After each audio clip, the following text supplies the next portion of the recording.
माया के दीवानों सुन लो, एक दिन ऐसा आएगा, धन दौलत और माल खजाना यही पड़ा रह जाएगा। माया के दीवानों सुन लो, एक दिन ऐसा आएगा, धन दौलत और माल खजाना यही पड़ा रह जाएगा। सुंदर काया माटी होगी, सुंदर काया माटी होगी, चर्चा होगी गली गली, ले लो रे कोई राम का प्यारा, शोर मचाऊं गली गली। बोलो राम राम राम, बोलो राम राम राम, बोलो राम राम राम, बोलो राम राम राम, बोलो राम, बोलो राम, बोलो राम राम राम, बोलो राम, बोलो राम, बोलो राम, बोलो राम। क्यों करता है मेरा मेरा, ये तो तेरा मकान नहीं, झूठे जग में फंसा हुआ है वो सच्चा इंसान नहीं। क्यों करता है मेरा मेरा, यह तो तेरा मकान नहीं, झूठे जग में फंसा हुआ है वह सच्चा इंसान नहीं।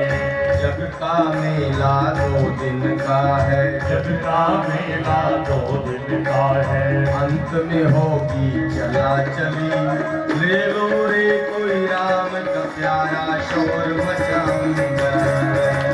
राम राम राम, बोलो राम राम राम, बोलो राम राम राम, बोलो राम राम राम। श्याम श्याम श्याम, श्याम श्याम श्याम, श्याम श्याम श्याम, बोलो राम राम राम, बोलो राम राम राम, बोलो राम राम राम, बोलो राम राम राम। जिन जिन ने ये मोती लूटे वो तो माला माल हुए, धन दौलत के बने पुजारी अंत में सब कंगाल हुए। जिन जिन ने यह मोती लूटे वो तो माला माल हुए, धन दौलत के बने पुजारी आखिर वे कंगाल हुए। जिन जिन ने यह मोती लूटे वो तो माला माल हुए, धन दौलत के बने पुजारी अंत में सब कंगाल हुए। जिन जिन ने यह मोती लूटे वो तो माला माल हुए, धन दौलत के बने पुजारी आखिर वे कंगाल हुए। चांदी सोने वालों सुन लो, चांदी सोने वालों सुन लो, बात सुनाऊं खरी खरी, ले लो रे कोई राम का प्यारा, शोर मचाऊं गली गली। बोलो राम राम राम, बोलो राम राम राम, बोलो राम राम राम, बोलो राम राम राम। बोलो श्याम श्याम श्याम, बोलो श्याम श्याम श्याम, बोलो श्याम श्याम श्याम, बोलो श्याम श्याम श्याम, बोलो श्याम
श्याम श्याम श्याम। जय जय श्री राधे श्याम। सदा महोत्सवो नृणां यदुपुर्यां गृहे गृहे अभूदनन्य भावानां कृष्णे यदुपतौ नृप। सुखदेव भगवान कहते हैं, हे राजन, भगवान श्री कृष्णचंद्र महाराज यदुओं के पति स्वामी कब बने? जब ब्याह हुए। कृष्णे यदुपतौ, यदुवंशियों के स्वामी के पद पर प्रतिष्ठा की गई ब्याह के बाद, पूर्ण गार्हस्थ धर्म के बाद। सज्जनों, विवाह शब्द का जो शाब्दिक अर्थ है, विशेष रूपेण वाहा भारह या सा विवाह, विशेष रूप के भार को वहन करने का नाम विवाह है। कौन से भार है? हर गृहस्थी के पास 4 भार है। धर्म का भार, अर्थ का भार, काम का भार और मोक्ष का भार। ये चारों भार गृहस्थी रूपी रथ के 2 पहिए हैं, जिसमें एक का नाम पति है और एक का नाम पत्नी है। पातिरक्षणे धातु से पति शब्द भी व्युत्पन्न होता है और पातिरक्षणे धातु से ही पत्नी शब्द व्युत्पन्न होता है। फर्क ये है कि एक पुल्लिंग है, एक स्त्रीलिंग है। धर्म में पति पत्नी का साथ दे, पत्नी पति का साथ दे। अर्थ में भी ये नहीं कि 1000 रुपए की कमाई है पति की तो 1200 खर्चा करे, नहीं। साथ देना कैसे होगा? अब तो खैर बराबर का कमाने लगी है बेटी बेटा सब, लेकिन जो नहीं कमाती उनकी मैं चर्चा कर रहा हूं। अगर पति के 1000 रुपए कमाई है तो पत्नी का धर्म है 800 रुपए में घर को चला लेना, 200 रुपए प्रत्येक महीने बचाना। ये सहयोग है।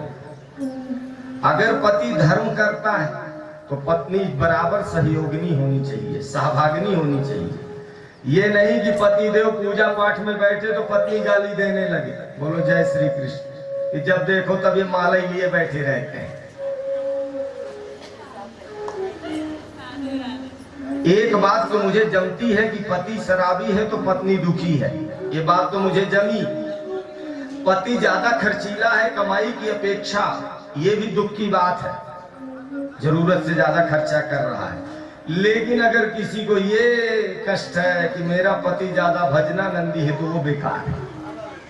इससे ज्यादा दुख की कोई दूसरी बात नहीं हो सकती, क्योंकि भगवान का भजन करेंगे अनायास ईश्वर हर तरह से कृपा करता है। जा पर कृपा राम कहे होई, जा पर कृपा राम कहे होई, जा पर कृपा राम की होई, ता पर कृपा करे सब कोई, ता पर कृपा करे सब कोई, जा पर कृपा राम कहे होई, जा पर कृपा राम की होई।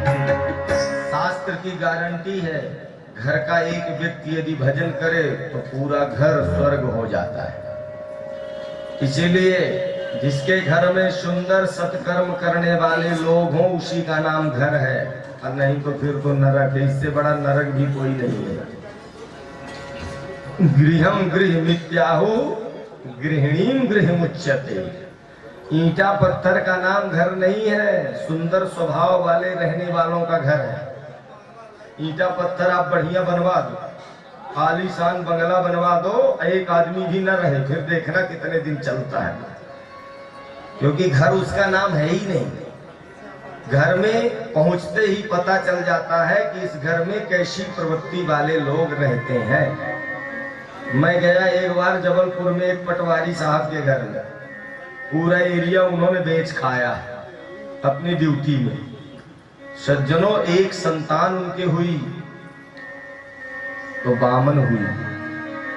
अब बामन भी कैसा, पूरे शरीर से झाग निकल रहा। बेटी हुई वो भी वैसे ही हुई। अब बताइए उस धन का क्या अर्थ है। इसलिए धनात् धर्मः ततः सुखम, ये सूत्र है। धन से धर्म हो तब सुख मिलता है, धन से डायरेक्ट सुख कभी मिला ही नहीं। अमेरिका परेशान न होगा। संसार में सबसे ज्यादा आपत्ति और विपत्तियों का मारा अमेरिका है। आप हिस्ट्री उठा करके देख लीजिए, सबसे ज्यादा ज्वालामुखी, सबसे ज्यादा तूफान, सबसे ज्यादा बर्फ से, सबसे ज्यादा मोटापा से मरने वालों की संख्या अमेरिका में है। तो जब सब कुछ है, सबसे ज्यादा धन उसी के पास, आधुनिक विज्ञान है, तो फिर काहे को ये सब है? क्योंकि डायरेक्ट धन से कभी सुख होता ही नहीं। धनात् धर्मः तथा, धन की तीनों गतियां होती हैं। धन से यदि धर्म हो गया तो ठीक है, उत्तम गति हो गई, और नहीं तो भोग लीजिए, मध्यम गति हो जाएगी, और नहीं तीसरी गति होती है नाश। कितने ऐसे रजवाड़ा हैं जो आज तक खंडहर पड़े हुए हैं। सज्जनों, इसलिए भगवान ने गारहस्थ धर्म को स्वीकार किया। रही बात चोरी चंडाली की, तो पहले भी हो रहा था। भगवान का पहला संतान के रूप में जन्म हुआ स्वयं कामदेव के स्वरूप। कामस्तु वासुदेवांशो दग्धः प्राग्रुद्रमन्युना देहोपपत्तये भूयस्तमेव प्रत्यपद्यतम्। पूर्व में भगवान शिव ने जो कामदेव का नाश कर दिया था, वही कामदेव का पुनर्जन्म हुआ श्री कृष्ण के प्रथम संतान के रूप में। भोले बाबा से प्रार्थना की देवी रति, मेरे स्वामी को तो आपने सत्यानाश कर दिया, मुझे मिलेंगे कैसे? बोले संबरासुर के राज्य में मिलेंगे। अब आप सोचिए, हमारे घर, आपके घर में चोरी हो जाए तो कोई बहुत बड़ी बात नहीं है। कृष्ण के द्वारिकाधीश के यहाँ चोरी हुई, और कहां से हुई? सूतिका गृह से, जहां रानी महारानियां सबसे गोपनीय जगह में रहती थी। चक्र सुदर्शन व्यवस्था कर रहे थे। तम संबरः काम रूपी हत्वा कोपमनिर्दिशम। संबरासुर ने आकर के भगवान की पहली संतान को चुराया। आकाश मंडल से जा रहा था, विचार करने लगा, इसको अपने हाथ से मार करके क्यों खून से हाथ गीले करूं, इसको समुद्र में फेंक दूं तो अपने आप मर जाए। सज्जनों, समुद्र में फेंक दिया, लेकिन संसार में सबसे बचा जा सकता है, पर मृत्यु से नहीं। ऐसी ईश्वर की कृपा की संबरासुर के राज्य के मछुआरे को मछली मिली जो उस बालक को निगली, और जब मछुआरे ने मछली को फाड़ा, सर्वांग सुंदर दिव्य बालक निकला। मछुआरे ने ले जाकर के संबरासुर को ही सौंप दिया, और संबरासुर के यहाँ सुपोदन का काम कर रही रति महारानी को दे दिया। बोले ले जाओ, इस बालक की रक्षा करो। रति महारानी तो स्वयं उनकी धर्म पत्नी थी और माया की बहुत बड़ी ज्ञाता थी। बहुत जल्दी पौगंडावस्था और जवानी में प्रवेश करा दिया, और एक दिन काम भाव से दर्शन कर लिया तो प्रश्न कर दिया प्रद्युम्न महाराज,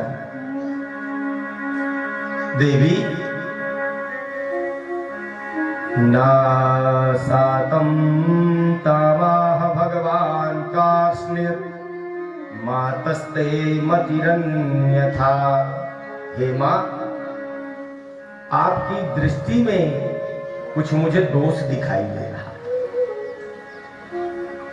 मातृभाव अतिक्रम्य, मातृभाव का आप त्याग कर रही हैं, कारण क्या है?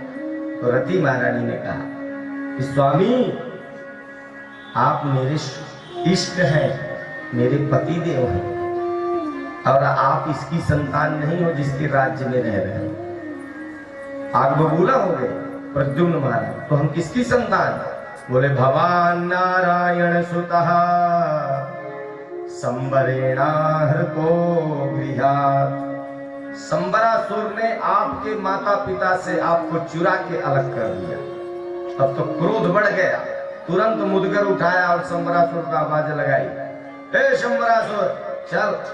शंबरासुर ने कहा, सोचा मेरे राज्य में पला बढ़ा और मुझे को ललकार रहा। भयंकर युद्ध हुआ और शंबरासुर का वध करके प्रभु कामदेव स्वयं रति के साथ द्वारिका में प्रवेश किए। नारद जी ने आकर के बताया कि आपकी ही संतान है। आसीत् सत्राजितः सूर्यो भक्तस्य परमः सखा, प्रीतस्तस्मै मणिं प्रादात् सूर्यस्तुष्टस्मयन्तकम्।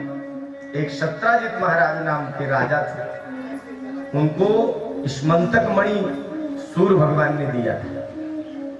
इनके दो संबोधन है एक श्लोक में, सूर्य के भक्त भी थे और सूर्य के मित्र भी थे। भक्तस्य परमः सखा, तो सूर्य भगवान ने इनको एक ऐसी मणि दी थी जिसका नाम स्मंतक मणि, 8 भार सोना रोज देती थी।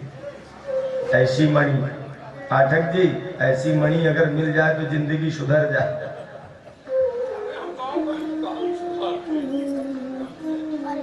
8 भार सोना। एक दिन उस मणि को पहन करके द्वारिका में गए तो द्वारिका वासियों ने देखा कि सूर्य भगवान आ रहे हैं, क्योंकि सूर्य की जगह की तरह प्रज्वलित थी ये मणि।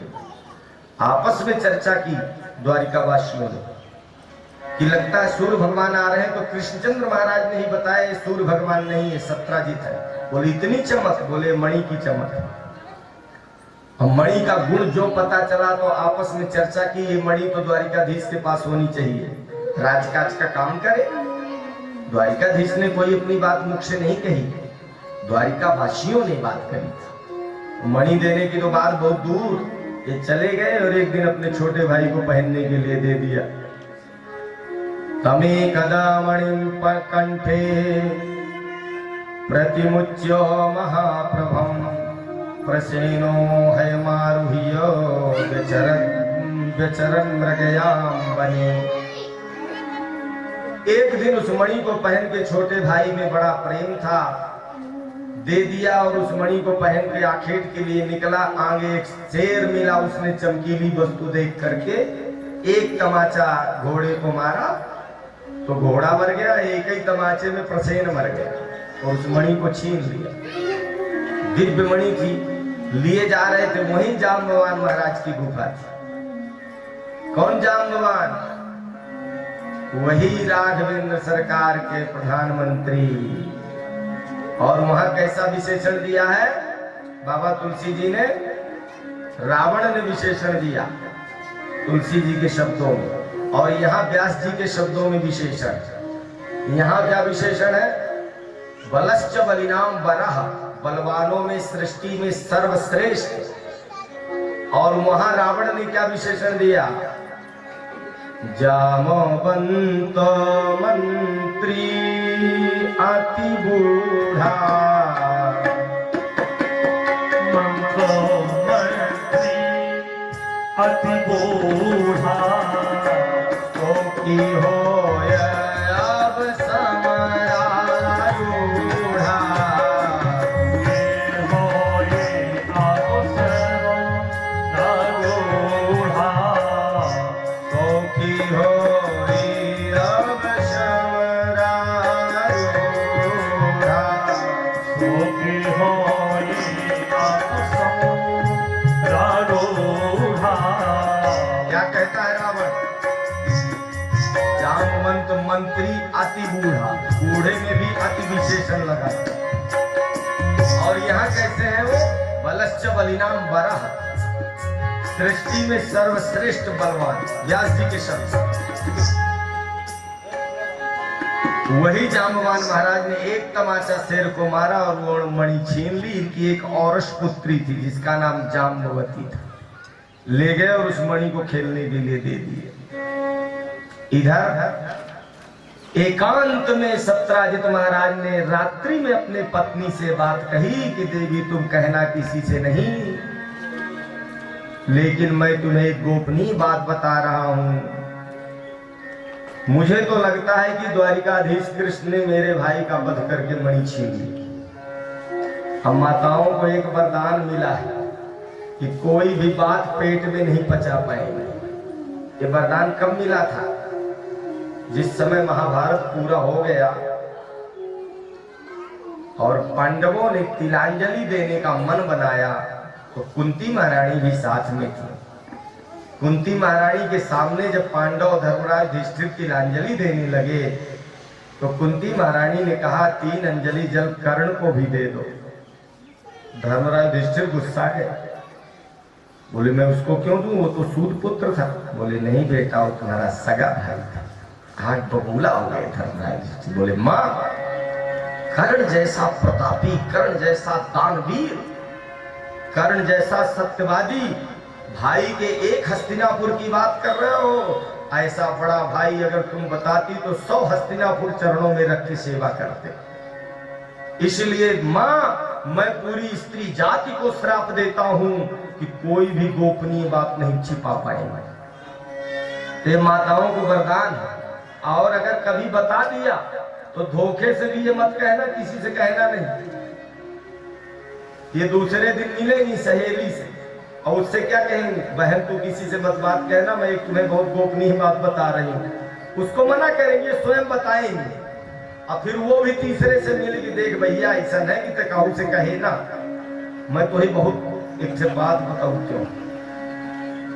करने करने जपन जना, माताओं ही माताओं में ये बात पहुंच गई द्वारिकाधीश के पास। भगवान को बड़ा कष्ट हुआ, बिना मतलब का लेना एक न देना, तो कोई मणि से मतलब नहीं, तब भी कलंक लग गया। और इस कथा का फल भी यही है कि झूठा कलंक लगा हो तो नष्ट हो जाता है, पाप धुल जाता है, लेकिन झूठा वाला धुलता है, असली वाला नहीं भैया।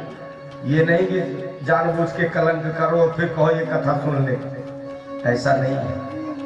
द्वारिकाधीश श्री कृष्णचंद्र महाराज कुछ सैनिकों को लिए अपने और कुछ शत्रजित के सैनिकों को लिए चले ढूंढने। आगे गए तो प्रसेन के कुछ अवशेष मिले, उसके पास ही घोड़े के अवशेष मिले। उसके आगे चले तो सिंह के अवशेष मिले, और उसके बाद रीछ के पैरों के निशान का आश्रय मिला। सीधे गए और प्रभु गुफा में प्रवेश कर गए। देखिए यहाँ एक मैं बात बताऊं, ब्रज के प्रेम में और अन्य भक्तों के प्रेम की तुलना करता हूं। आपने ब्रज की लीलाओं में सुना कि भगवान को सभी ब्रजवासी बीच में रखते थे या तो सबसे पीछे रखते थे, लेकिन यहां ऐसा नहीं। यहां श्री कृष्ण सबसे आगे रहते हैं, द्वारिकाधीश। अगर ब्रजवासी यहाँ साथ में होते तो अकेले कभी कृष्ण को गुफा में न जाने देते, कहते लाला हम आगे आगे चलेंगे, तू पीछे पीछे आ। लेकिन यहाँ एक भी भक्त तैयार नहीं हुआ उस अंधेरी गुफा में जाने के लिए। भगवान गए और वहां उस दिव्य मणि से क्रीड़ा कर रही थी जाम्बवती अपनी सहेलियों के साथ। तो जैसे ही कृष्ण का दर्शन किया, तम अपूर्वम नरम दृष्ट्वा धात्री चुक्रोश भीतवत्, वो चिल्ला पड़ी। जैसे चिल्लाई सज्जनों, जाम्बवान महाराज सो रहे थे, आए और सीधे भिड़ गए। एक शब्द वार्तालाप नहीं, एक शब्द वार्तालाप नहीं।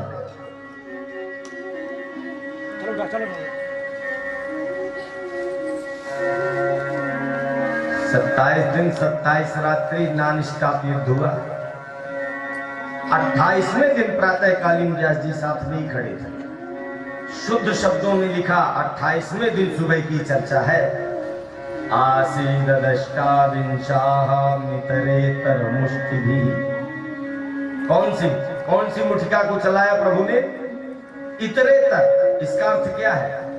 27 दिन 27 रात्रि में जिस मुक्के का प्रहार भगवान ने नहीं किया, उतना पावर किसी मुक्के में नहीं लगाया जितना पावर 28वें दिन सुबेरे वाले मुक्के में था। एक क्षण में हड्डी पसली ढीली हो गई, क्योंकि राघवेंद्र सरकार के साथ महाराज थे जाम्बवान। और जब राम रावण युद्ध हो रहा था, सृष्टि में सबसे बड़ा युद्ध हुआ है राम रावण। वाल्मीकि महाराज ने बात लिखी है, राम रावण योर युद्धम राम रावण योरपी, जैसे सागर की तुलना किसी तालाब तलैये से नहीं की जा सकती। आप जानते हैं जब राम रावण का युद्ध हुआ है तो गिद्धों ने, और दुनिया जानती है कि राम की सेना में एक भी कोई नहीं मरा, क्योंकि सबको अमृत वर्षा करके जीवित कर दिया था प्रभु ने। अकेले रावण की जितनी दोनों पक्ष की महाभारत में सेना थी, 18 क्षोहिणी, 11 क्षोहिणी थी कौरवों की और 7 अक्षोहिणी थी पांडवों की। जितनी 18 अक्षोहिणी कौरव पांडवों की पूरी सेना थी, उतने रावण की सेना में बाजा बजाने वाले थे जो मारू बाजा बजाते, 18 अक्षोहिणी बाजा बजाते। रावण की सेना मरी और इतना भयंकर युद्ध हुआ सज्जनों वो कि गिद्धों ने पीपल के पेड़ में सबसे ऊपर बैठ करके मांस खाया। सोचिए। अब बाबा तुलसी जी ने तो, शंकर भगवान ने कहा, ये संकेत किया है कि राम की सेना को अगर कोई मापना चाहे तो वो मूर्ख है। ये शब्द है बाबा तुलसी जी का, मूर्ख जो चाहे कहूं कह लेखा ऐसी चौपाई। ऐसा भयंकर युद्ध हुआ। श्री कृष्णचंद्र महाराज ने जो मुटिका का प्रहार किया, चरणों में गिर गए जाम्बवान, दोनों दंडवत। बोले प्रभु इस सृष्टि में मुझे मार करके ढीला करने वाले तो मेरे प्रभु श्री राम है, इसके अलावा कोई नहीं, आप मेरे प्रभु हो। तब कृष्णचंद्र महाराज ने राम के रूप में दर्शन दिया, क्योंकि राम के रूप में इन्होंने वरदान मांगा था कि मैं आपसे 2-2 हाथ करना चाहता हूं। तो राघवेंद्र सरकार बोले अभी ये सामर्थ्य नहीं है, क्योंकि मैं मर्यादा में हूं। ऐसे सुंदर विवाह हुआ जाम्बवती के साथ, और दहेज में वही मणि मिली। फिर वही सत्यजित महाराज को संसार गाली देने लगा, तो सत्यभामा से विवाह करके और वो मणि दी। ऐसे भगवान के विवाह। आइए विवाह है, अब यहाँ से 2-4 विवाह और हैं, लेकिन भगवान की वात्सल्यमय लीलाओं का विश्राम होने जा रहा है। तो विवाह का एक गीत गा दूं, फिर इसके बाद आगे की कथा करा। सब लोग गाना साथ में। राधिका गोरी से बिरज की छोरी से मैया रचाए दे मेरो ब्याह। राधिका गोरी से बिरज की छोरी से मैया रचाए दे मेरो ब्याह। राधिका गोरी से बिरज की छोरी से मैया करा दे मेरो ब्याह। उम्र तेरी छोटी है, नजर तेरी खोटी है, उम्र तेरी छोटी है, नजर तेरी छोटी है, कैसे करा दो मेरो ब्याह। राधिका गोरी से बिरज की छोरी से मैया करा दे मेरो ब्याह।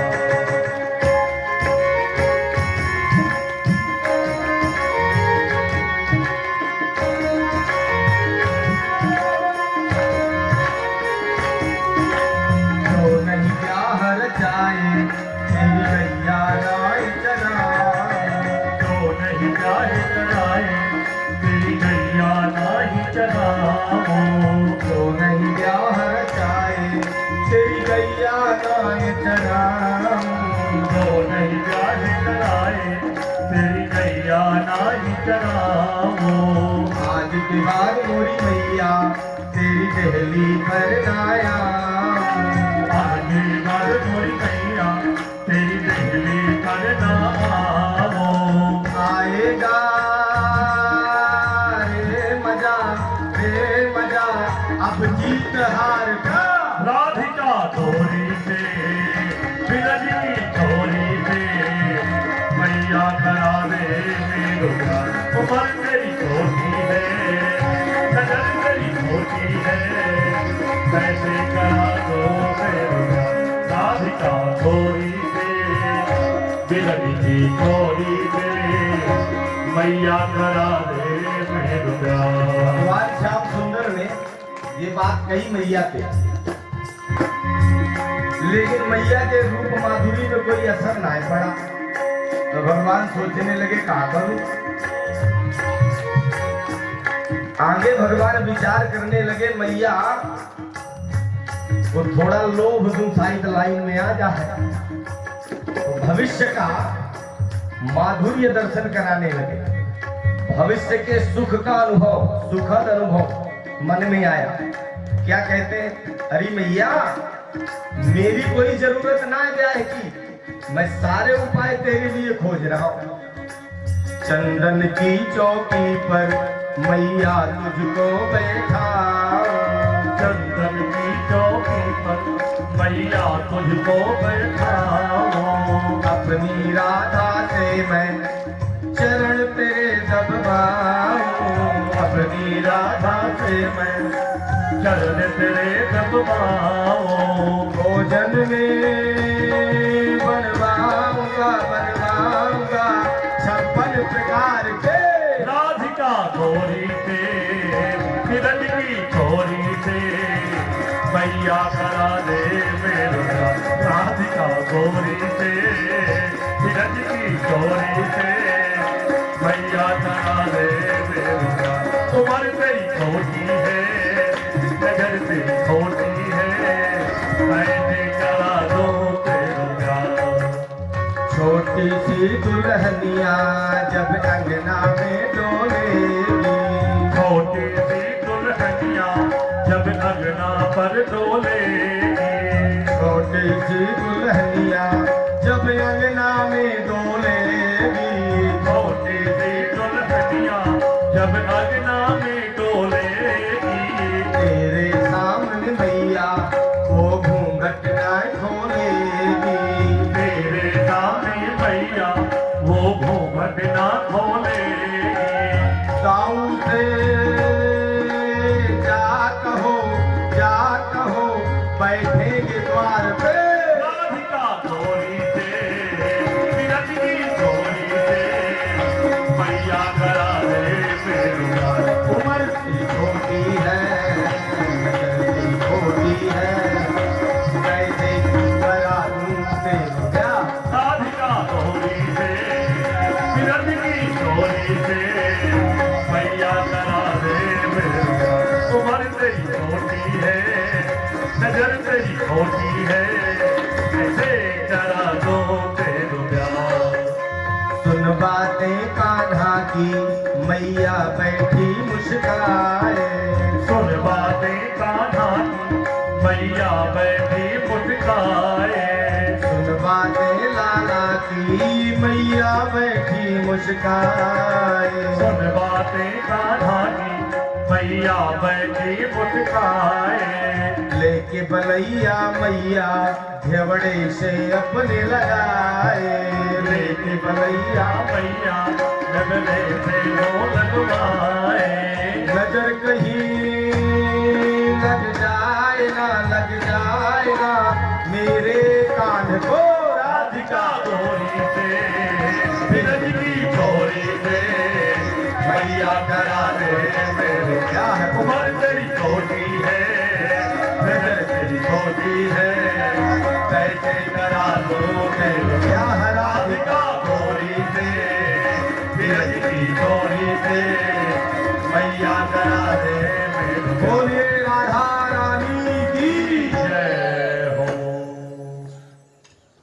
लब्ध्वै तदंतरम राजन शतधन्वानं पूजतुः अक्रूर कृतवर्माणौ मणि कस्मान्न गृह्यते। इस मणि के कारण 2 विवाह तो हो गए, लेकिन अक्रूर और कृतवर्मा ने जाके शतधन्वा ने इससे कहा कि तुम जाकर के रात्रि में वध करके ये मणि छीन लो। सत्यभामा के पिताजी, ये मूर्ख गया। देखिए सामाजिक व्यवस्था देखिए, वही अक्रूर है जो भगवान को लेते जाते समय भक्ति से ओतप्रोत थे। यहाँ क्या कपट है, क्योंकि सत्राजित महाराज ने अक्रूर को भी बेटी ब्याह के मणि देने को कहा था, कृतवर्मा से भी विवाह करके मणि देने को कहा था और शतधन्वा से भी कहा था। लेकिन जब द्वारिकाधीश से ब्याह कर दिया, मणि दे दी, तो तीनों जल गए। ये है कपट। ये धन सत्यानाश करा देता है सज्जनों। सतधनवा को मूर्ख को कह दिया, वो मूर्ख गया रात्रि में तलवार से गला काट दिया सत्राजित का और मणि छीन ली। अब द्वारिकाधीश कृष्ण के ससुर का वध किया है, कोई अरे गहरे नथु खैरे का थोड़ी किया है। तुरंत सत्यभामा ने डोरी संभाली। उस समय प्रभु हस्तिनापुर में थे, पांडवों से मिलने गए हुए थे। संकल्प किया जब तक मेरे पिता के मारने वाले का मैं वध नहीं करा देती तब तक पानी नहीं पीऊंगी। सीधे पहुंच गए। अरे इस मणि ने दाऊ और कृष्ण जैसे भाइयों में मतभेद करा दिया। दाऊ और कृष्ण सत्यभामा के साथ आए, ये यहां से भगा तो जनक महाराज के उपवन में मिला। भगवान ने इसका चक्र सुदर्शन से वध कर दिया। मणि ढूंढी तो नहीं मिली, तो दाऊ भैया के मन में लगता मुझे मणि दिखाना नहीं चाहता। तुरंत बोले दाऊ भैया कि द्वारिकाधीश कृष्ण तुम अकेले जाओ घर, मैं तो जनक महाराज के पास रुकूंगा। और वो मणि तो अक्रूर जी ले लिए थे सतधनवा से। ये मारा तो था सतधनवा, लेकिन वो मणि अक्रूर जी के पास रख दिया और क्रूर जी भग गए बनारस। कौन से क्रूर जी? वही परम भक्त क्रूर, कोई दूसरा नहीं। इसलिए चिंतनीय विषय है सज्जनों कि भगवान सामने मिल भी जाए तो हम सुधरेंगे कि नहीं, इसमें संशय है। इसलिए सदा सत्संग का जीवन जीना ही सब कुछ है। दुर्योधन के सामने हजारों बार प्रभु आए, नहीं सुधरा आज तक। इसलिए विवेकिनी बुद्धि जब तक जागृत नहीं होगी तब तक कुछ भी नहीं सुधरता, चाहे कोई भगवान ही कहे ना आ जाए। अक्रूर जी महाराज को भगवान ने कहा कि आप जाकर के मणि दाऊ भैया को दिखा दो, क्योंकि दाऊ भैया वापस नहीं आ रहे। तब तक आए ही नहीं जब तक अक्रूर जी ने मणि नहीं दिखा दिया। और जब भगवान एक बार कहने से अक्रूर जी नहीं माने, दोबारा प्रभु बोले, सुनिए अक्रूर जी, मुझे ढंग से पता कि मणि आपके पास है। मुझे मणि नहीं चाहिए, न सोना चाहिए। मैं केवल भाई का प्रेम चाहता हूँ कि मेरा भाई वैसे मुझे प्रेम करने लगे जैसे पहले कर रहे थे। जब अक्रूर जी गए जनकपुर, वहीं पर दुर्योधन को गदा युद्ध की शिक्षा दी दाऊ भैया ने। सज्जनों, जब अक्रूर जी जाकर के मणि दिखाए तब दाऊ भैया वापस द्वारिका आए। ये है मणि, हमारी आपकी तो बात ही क्या है। कृष्ण और बलराम जैसे भाइयों मतभेद पैदा कर दिया इस मणि ने, दूसरे की तो बात ही छोड़ दी थी। ऐसे भगवान श्याम सुंदर के विवाहों में एक बार पांडवों से मिलने गए थे। इंद्रप्रस्थ आखेट के लिए निकले प्रभु अर्जुन के साथ, और क्या देखा? एक बहुत सुंदरी कन्या जल के अंदर बैठ करके तपस्या कर रही थी। अर्जुन को भेजा प्रभु ने, जाओ पता लगाओ किसके लिए तपस्या कर रहे हैं। इन्होंने कह दिया, अहम देवस्य सवितुः दुहिता पतिमिच्छति विष्णु वरेण्यं वरदं तपः परममास्थितः। मैं सूर्यपुत्री कालिंदी हूँ, मैं भगवान विष्णु का वर्ण करना चाहती हूँ, इसलिए तपस्या में रत हूँ। अर्जुन महाराज ने कहा, हमसे विवाह कर लो। बोले, तुमसे करना होता तो तपस्या की क्या जरूरत थी?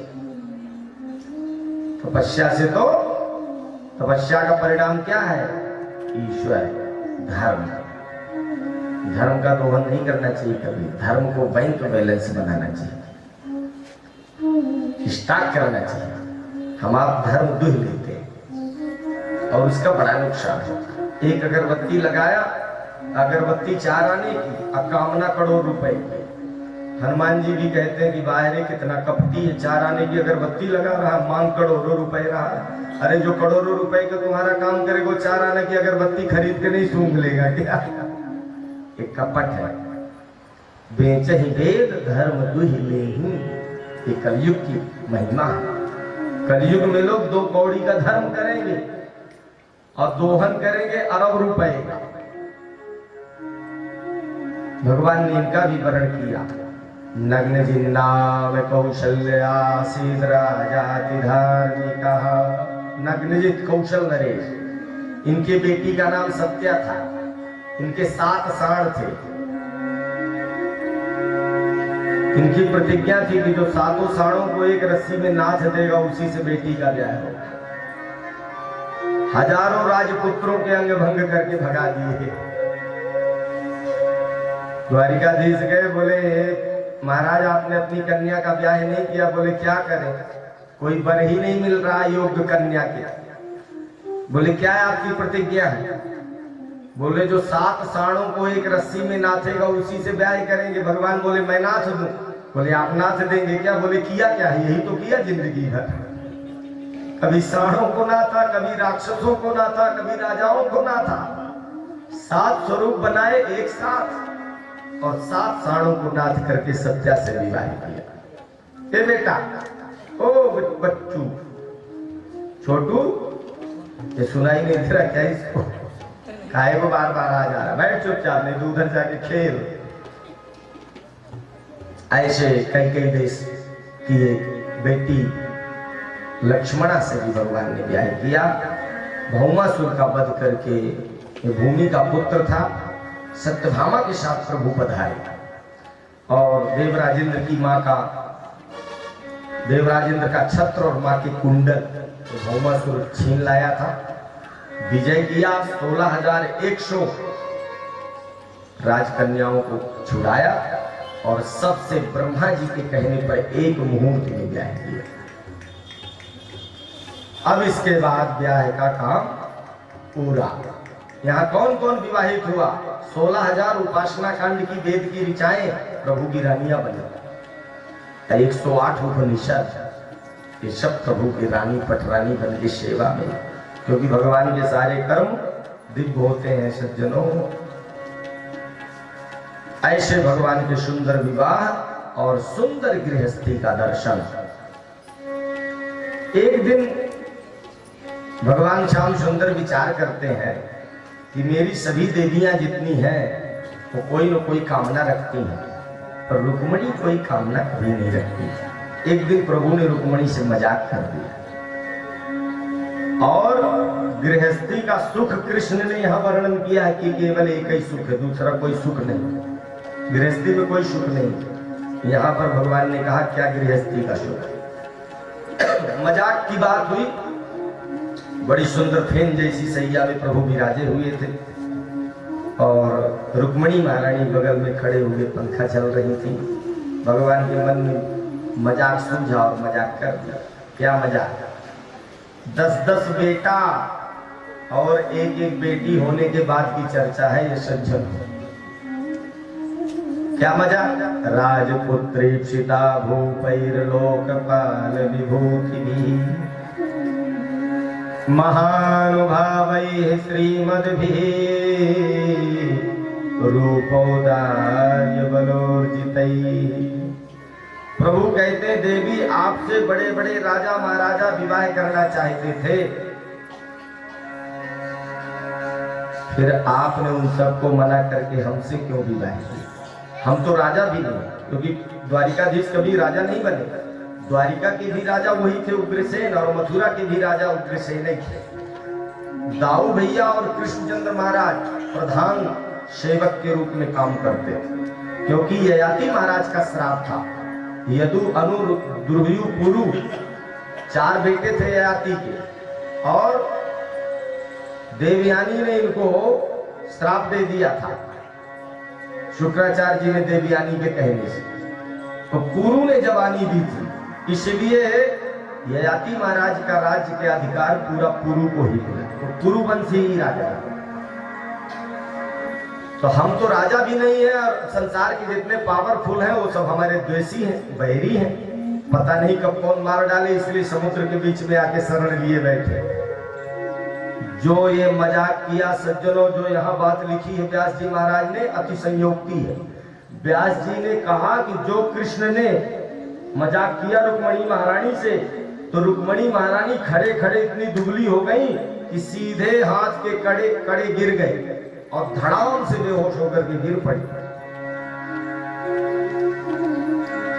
भगवान को 4 भुजाएं धारण करनी पड़ी, 2 भुजाओं से शरीर को संभाला, 1 भुजा से केस संभाले और 1 भुजा से पानी का छींटा लगाया। और जब होश आया तो रुक्मणी महारानी ने जवाब दिया, बिल्कुल सही कहा प्रभु आपने कि मुझे बड़े बड़े राजा महाराजा चाहिए, लक्ष्मी जी को कौन चाहता?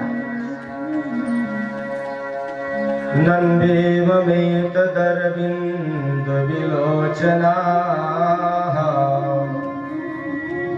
यद वै भवान भगवतो सदृशी विभुम्नः क्वास्मै महिम्नभिर्तो भगवास्त्रधीशः क्वाहं गुणप्रकृतिरद्य गृहीत पादाः। बिल्कुल सही कहा है आपने। मुझे कौन चाहता है? जिसको सुंदर बंगला चाहिए, जिसको गाड़ी चाहिए, जिसको पीने को मदिरा चाहिए, जिसको रोज नए नए वस्त्र चाहिए, जिसको रोज जिनकी रोज नई नई कामनाएं हैं, बाह्य आवरण को ही सजाने में जो लगे हैं, उनको तो मैं चाहिए। और आपको कौन चाहते हैं? जिनको गंगा जी का किनारा अच्छा लगता है, जिनको जमुना जी का किनारा और भगवान के ध्यान में मस्त राम बने रहना चाहते हैं, वो आपको चाहते हैं। एक बार क्या हुआ, महारानी लक्ष्मी और भगवान नारायण पता लगाने चले कि देखें कितने भक्त किसके, परीक्षण करने। भगवान ने कहा चलो मैं देख लेता हूं मेरे कितने भक्त हैं, तुम देख लो तुम्हारे कितने भक्त हैं। तो सज्जनों, यदि आप वृंदावन गए हो, चित्रकूट गए हो, तो देखे होंगे गर्मी के दिनों में प्याऊ चलते हैं। महात्माओं को धनी लोग पैसा देते हैं व्यवस्था, और महात्मा बैठे बैठे पानी पिलाते रहते हैं। तो लक्ष्मी जी महारानी परम सुंदरी का स्वरूप धारण करी और प्रभु किए बूढ़े ब्राह्मण का स्वरूप।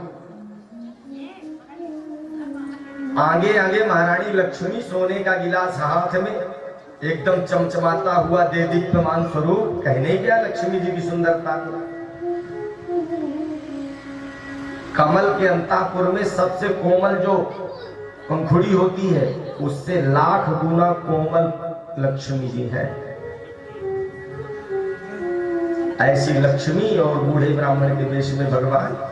आगे बैठे एक बाबा जी राधे राधे रट रहे थे और सागर से पानी डाल रहे थे। लोग आ रहे थे, हाथ फैलाए, पानी पिए चले गए। अब इस बाबा जी के पास बड़ी लंबी लाइन लगी थी। आगे आगे भगवान बूढ़े ब्राह्मण के रूप में लाठी फेंकते हुए चल रहे थे और पीछे पीछे माता लक्ष्मी जी चल रही चमचमाती हुई। तो आगे भगवान ने जाकर के हाथ बढ़ाया, बोले बाबा जी पानी पिला दो। तो बाबा जी ने देखा लक्ष्मी जी को, तो बाबा जी क्या बोलते हैं पता? अरे बुढ़े, तुझे तो मरना ही है, वो देवी सूख जाएगी धूप में खड़ी, पहले उसे पानी पी लेने दे, बाद में तुम पी लेना। भगवान मुस्कुराए, बोले देख लो लक्ष्मी जी, है लंगोटी छाप, लेकिन चाहते आप ही को है ये। ऐसे हजारों जगह किया। लक्ष्मी महारानी ने सोने का गिलास बढ़ाया, बाबा जी ने पानी डाला, लक्ष्मी जी ने पिया, और सोने का गिलास वहीं छोड़ के चली। एक जगह एक बाबा जी बड़े कर्मनिष्ठ थे सज्जनों। यहाँ लक्ष्मी जी आगे आगे थी और पीछे प्रभु थे। जैसे ही बाबा जी के सामने गई लक्ष्मी जी, अरे बाबा जी जय श्री कृष्ण, जय श्री राधे, आप जल पिला दो। वृंदावन में तो सब राधा रानी है, राधा रानी का नाम ही चलता, दूसरा कोई है ही नहीं। तो बाबा जी के नेत्र खुले तो बूढ़े ब्राह्मण के रूप में भगवान पीछे खड़े। बाबा जी ने कहा काहे देवी, तुम तो जवान हो, वो बूढ़ा मर जाएगा, शर्म करो, पहले उसे पी लेने दो। महारानी लक्ष्मी मुस्कुराई, बोले देख लिया प्रभु, ये आपको चाहने वाले हैं। इसलिए देवी रुक्मणी ने कहा प्रभु, जिसको नित्य निरंतर आवागमन के चक्कर में पड़े रहना होता है वो मुझे चाहते हैं, और जिसको संसार का सुख नहीं, संसार से परे आत्मानंद से जो परिपूर्ण होते हैं वो केवल आपको चाहिए। राधा रानी हमारी फूलों में। क्या बात, बहुत सुंदर भजन है, गाइए। श्यामा प्यारी हमारी फूलों में, श्यामा प्यारी हमारी फूलों में। फूलों के हार, फूलों के गजरे, फूलों के हार, फूलों के गजरे, गजरे, फूलों के हार, फूलों के गजरे, फूलों के हार, फूलों के गजरे। कैसी छाई बाहर फूलों में, छाई बाहर फूलों में। राधा रानी हमारी फूलों में।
फूल सी राधे फूल से प्रभु जी, फूल सी राधे फूल से प्रभु जी, फूल सी राधे फूल से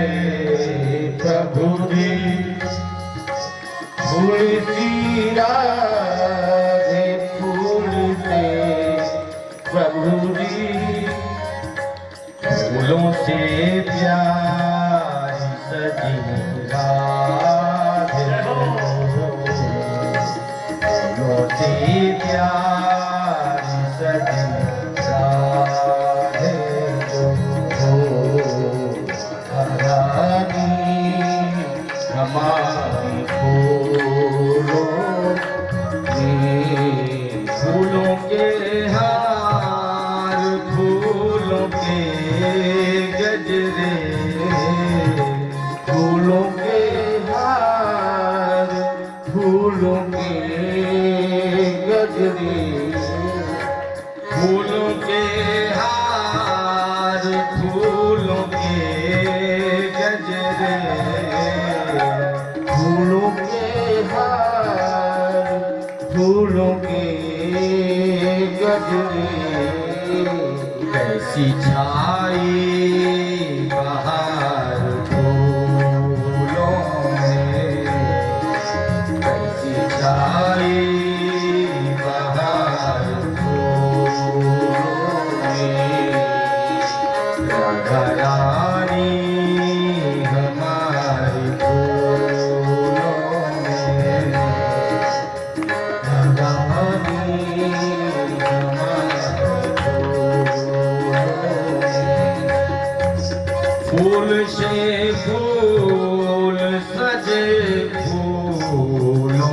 में फूल से फूल सजे फूलों में सुखद सुगंध सजी फूलों में सुखद सुगंध सजी फूलों में कैसी प्यारी छवि है फूलों में कैसी प्यारी छवि है फूलों में राधा रानी हमारे फूलों में राधा रानी हमारे फूलों में बाणस्य तनयां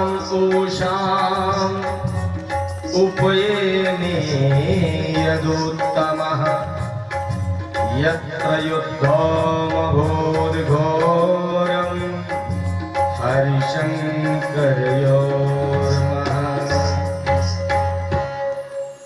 भगवान सुखदेव जी कहते हैं बाणासुर की बेटी और भगवान के पौत्र अनिरुद्ध में इन दोनों के ब्याह में भयंकर कलह हुई। और वो भी कलह किसके बीच? बोले द्वारिकाधीश और भगवान शिव के बीच हुई। महाराज द्वारिकाधीश भोले बाबा को तो बहुत प्रेम करते, फिर भक्त भगवान का कैसे झगड़ा हुआ? तब इन्होंने कथानक का आश्रय लिया। बाणासुर की एक बेटी थी, तस्योषा नाम दुहिता स्वप्ने प्राद्युम्निनारतिम् कन्या लभत कान्तेन प्रागदृष्टश्रुतेन च। बाणासुर की बेटी का नाम उषा था और कुष्मांड नाम के मंत्री की बेटी चित्रलेखा थी। ये दोनों सो रही थी तो रात्रि में स्वप्नेना प्राद्युम्निनम रतिम, प्रद्युम्न के बेटे अनिरुद्ध को स्वप्न में दर्शन किया तो हे कांत कह के चिल्ला पड़ी। चित्रलेखा ने पूछा, अरे बहन क्या बात? बोले क्या बताऊं, स्वप्न में एक बड़ा परम सौंदर्य संपन्न श्याम वर्ण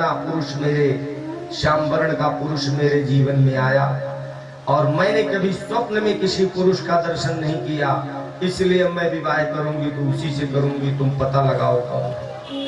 चित्रलेखा बड़ी मायावी थी। चित्रलेखा संसार के जितने राजा राजपुत्र राजपौत्र थे सबके चित्र बनाए। जब द्वारिकाधीश का बनाया तो शर्मा गए, बोले ऐसे ही है पर ये नहीं है। जब द्वारिकाधीश के बेटे प्रद्युम्न का बनाया तब भी बोली ये भी नहीं है पर ऐसे ही है। और जैसे अनिरुद्ध का चित्र बनाया बोली यही है।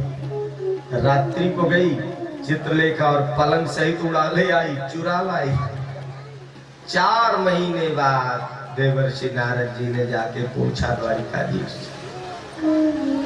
प्रभु आपका परिवार कैसे? बोले सब ठीक ठाक तो है, हमको इतना बड़ा परिवार है, 3 करोड़ मास्टरों का वर्णन है जो यदुवंश को पढ़ाते हैं। आज कहते हैं कि जनसंख्या ज्यादा हो गई, 56 करोड़ अकेले यदुवंशी थे, 3 करोड़ मास्टर केवल यदुवंशी थे, यदु की संतान को पढ़ाने वाले। तो देवर्षि नारद जी के बताने पर प्रभु गए चतुरंगिणी सेना ले। तो सबसे पहले भगवान शिव मिल गए दरवाजे। इनकी सेना तो आप जानते हैं, डाकनी, शाकनी, पिशाचनी, मारीगढ़, ब्रह्म राक्षस। बोले